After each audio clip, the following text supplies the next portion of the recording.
Hi there, my name is Andrea and today I want to talk about all the questions that I received from my last video of why I sleep on the floor and why I sleep on a futon bed. If you haven't already watched my other video, you should. I will link it down below. Yeah, let's just get into the questions right away. I saw in the video that you don't use fitted sheets and sleep directly on the futon. How do you keep it clean? So actually, this is something like I don't know how it happened, but I just forgot to mention it in my other video that I actually do use sheets, and you can see it now because I have those gray sheets on. In my other video I had a white one. It makes sense that I got this question so often because I just couldn't tell if I had a cover on or not.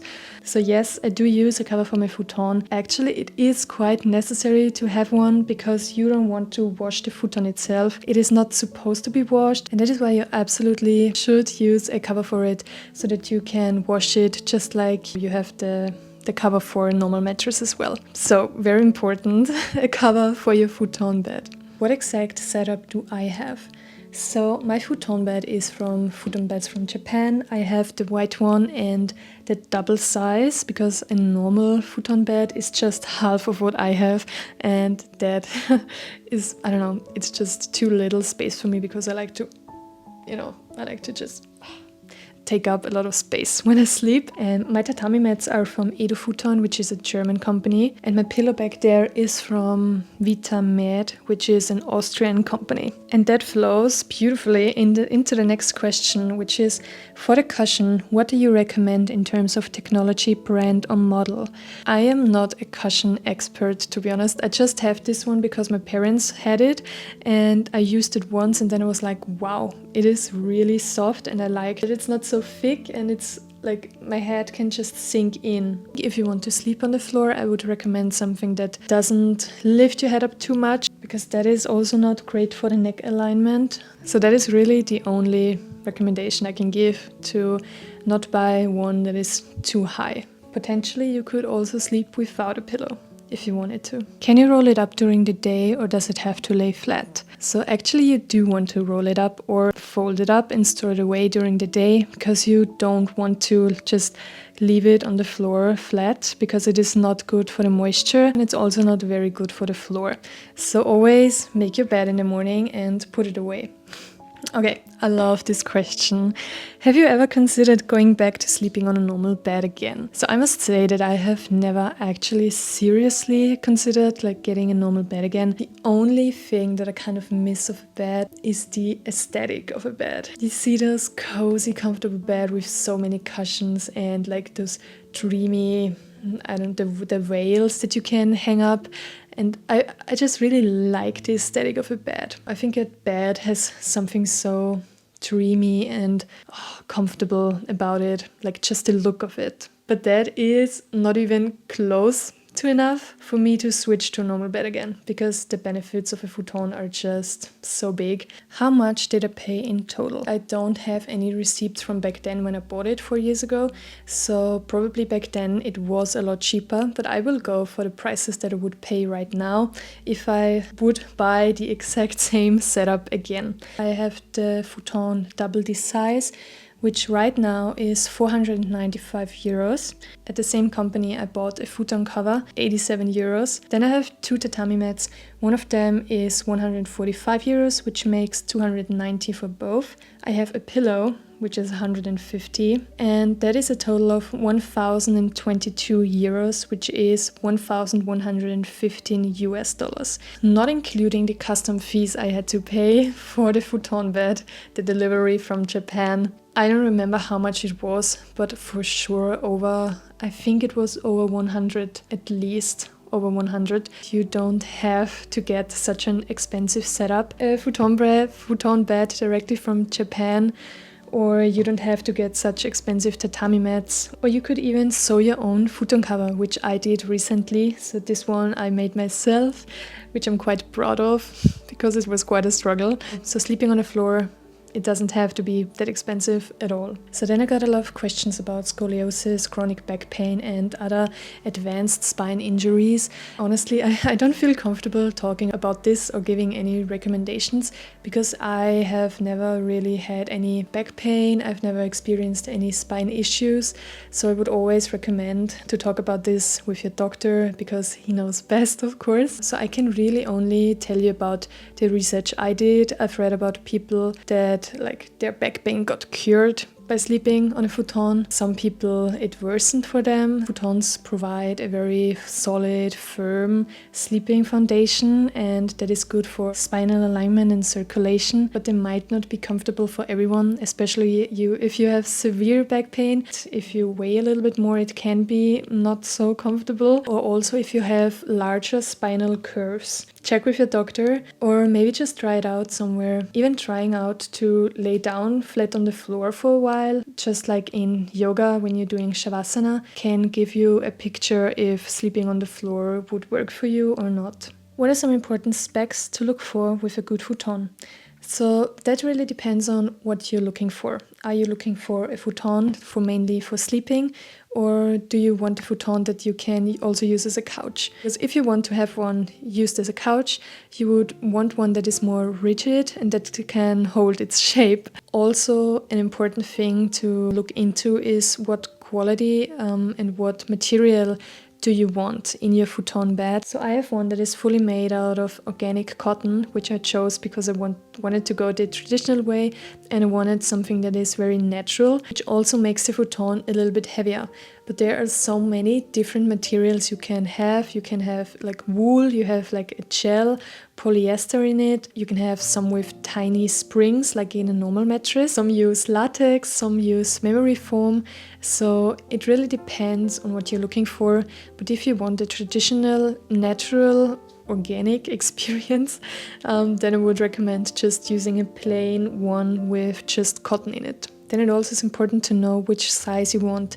So as I've mentioned, I have the double one, but there are also king size one, queen size, so you have a variety that you can choose from. And also then I would recommend to not go for the cheapest one, because I've been surfing around the internet on Reddit, and I've read so many reviews of people that had bad experiences with futons, but then they also had like a very, very cheap futon, not high quality, and then they slept very badly. But absolutely not saying that low price means low quality. So I would just look for something that already has a good review, where you can like tell if it's good quality or not. So those are just things I would look for when buying a futon, and I think that are important. I'm hoping for more even support, but not too hard. Does sleeping on the futon feel like the equivalent of just sleeping on a sleeping bag or on an air mattress? Or is it more dense than that? When you lie on your side of the futon, can you feel your hips pressing into the floor?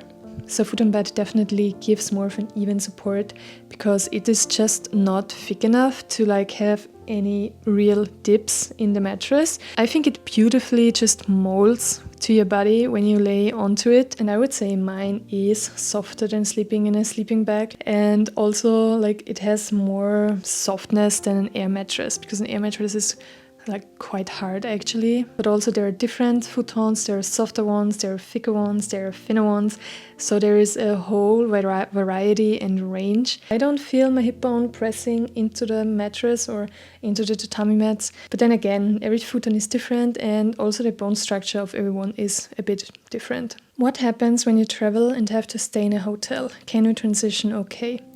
So for me, I have never experienced any problem at all that I couldn't sleep in a bed.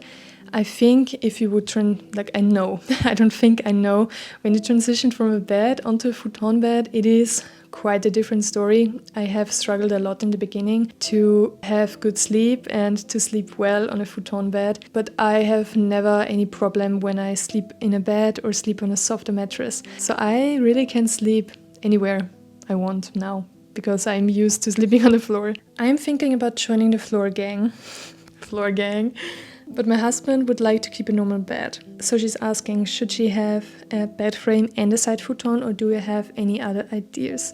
What I recently found out is, only yesterday really, is that there are futon beds that you can also transform into a couch. So if you don't already have a couch, you could potentially get a bed for your husband and then also have a couch that you can at night transform into a futon bed for you, and that would also save some money for a couch. Or you could potentially maybe buy a futon bed frame that is off the floor, that is very similar to a bed, and then have a futon on top of it and then convince your husband to sleep on there. So that is also an idea. I really like the idea of having a couch that you can transform into a futon bed. I think that is quite cool. Is it comfortable to read in? So, as you might know or not know, I have a lot of books, so I'm a reader. I love reading, especially in bed right before I sleep, because it always helps me to fall asleep faster. And I must say it is as comfortable as when you sleep in it. If you are okay with sleeping on a futon, then I think also reading is, I don't know, it's basically the same thing. Laying on your back, having the book there, maybe supporting it with a pillow on your chest or something like that. I'm allergic to dust mites and don't know how you clean tatami mats. With a normal bed and mattress, a lot of dust builds up beneath and around the bed. Or can I dismiss this question because the futon gets moved so much when airing it out? There is not much opportunity for dust to build up. That is something I noticed quite a difference to a normal bed, because when I had a normal bed in the past, I always had dust building up like at the board of my bed at the top or like underneath the bed, and it was really bad. So because you move the tatami mats a lot and because you vacuum, you should vacuum it sometimes, there is, like I said, not much opportunity for dust to build up. This is, in my opinion, way more hygienic and with way less dust going around than a normal bed. How do you clean your tatami mats and how often do you vacuum them? So tatami mats are honestly the most low effort thing that exists, because every day when I make my bed, I put them up so that they can air out, and then I just vacuum it whenever I vacuum my whole room or when I just see some dust or dirt on the tatami mat. You should do it quite gently and always in the direction of the grain, or you can also use a broom to just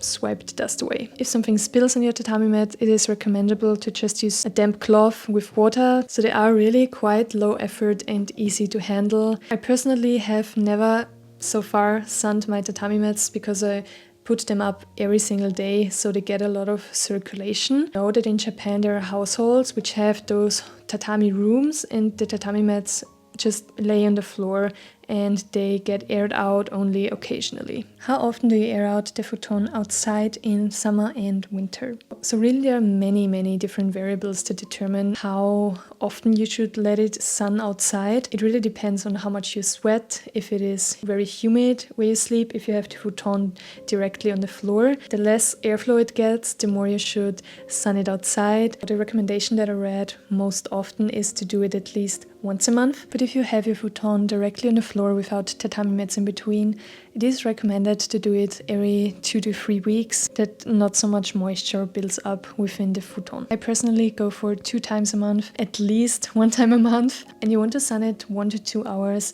on every side. It is the best feeling after you have sunned your futon bed, because then it is just so comfortable and it's like a freshly made bed. In the winter I do it even more often because I hang it next to our wood stove, so it really gets warm and toasty, and it's just the best feeling to go into a warm bed at night. And I mean, it's not the best for moisture, but then at the same time I have to dry it more often, which I love because then it is so warm.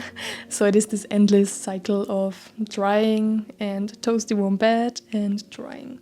Is there any other specific things I need to know to keep my futon and mats as clean and as well as possible? So besides the general care, there is nothing really you have to do to keep them as clean as possible, but I have done a summarization for you. So for the futon beds, you want to fold it up every day and you want to sun it every month, once or twice, 1 to 2 hours for each side. You want to make sure that you use a cover for the futon that you can wash regularly. You should not wash the futon itself. If you need to remove stains, then you can just use a little bit of water or soap. I also came across the Yotsuyu Boshi method, which is a method where you can regenerate your futon and make it new again. I've never tried it, but I've read about it and it sounds quite good, to be honest.